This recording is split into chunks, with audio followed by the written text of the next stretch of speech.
Here with Stags boss Scott Rendell after our first pre-season friendly 2-2 draw away at Sholing. What's your thoughts on that one? Yeah, great workout. That's all it was ever going to be, especially in this heat. First minutes back on the pitch as a new group. We mixed the teams up like you saw, but there's lots of good stuff coming in that, especially second half. And even first half, there's loads of things you can learn from today, and that's all it was. It was a fitness exercise, and everyone getting through it.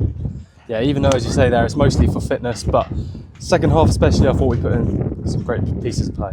Yeah, it was just a different way, slightly at half time. It wasn't a dressing down or anything like that. It was just go out there and do you in a slightly different way, different shape. But like I said, it's all about getting minutes into the legs, and the boys now growing as a unit. Especially, you can train all you want as a pair or a trio or a group, but it's about being out on the pitch when it matters, and growing them connections, if you like, all the way through. And like you say, we see some really good stuff, especially second half. And then a number of new players and trialists out there today. How pleased were you?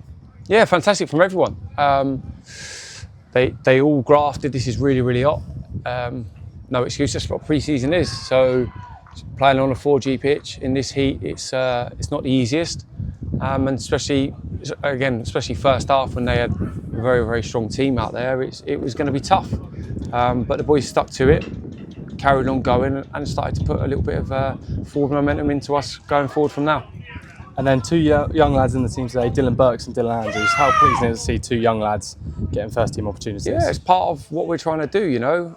Both of them boys have been around with us for the past year, at least two in Dylan Burks' case. Dylan Andrews made his debut in the National League South last year. So, like we've always said, we want to develop our local talent, our boys that we have with us, and they're going to play a huge part of us going forward. And then finally, first home friendly next Saturday against Totton. What can we expect from that one? Yeah, it's another step forward towards the 8th of August. And that's all it is. We'll have another good week in training, build on a few things, work on certain other things. Ready to go again. Another fitness exercise next week against Sutton, who's a different test. Obviously a very, very good side, but these are the things you want in pre-season. You want to test yourself against a range of clubs from different levels, and next week's going to be no different. So yeah, it's one we're looking forward to, and back in front of our home fans as well. So it'll be pleasing for us. Cheers, Scott. Thank you. Thank you.